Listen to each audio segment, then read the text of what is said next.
அந்த கிராமம் ஆபத்தில் இருந்தது. எதிரிகள் எல்லா திசைகளிலும் இருந்து நெருங்கினர். மக்கள் பயத்தில் நடுங்கிக் கொண்டிருந்தனர். எலியாப் மட்டும் தன் கடந்த தவறுகளை நினைத்து வருந்தியபடி நின்று கொண்டிருந்தான். தேவன் என்னைப் போல ஒருவனை காப்பாற்றுவாரா என்று எண்ணினான். அப்பொழுது நிலம் அதிர்ந்தது.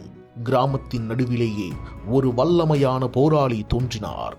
அவர் வெளியிலிருந்து வரவில்லை, அவர் ஏற்கனவே அவர்கள் இடையே இருந்தவர்.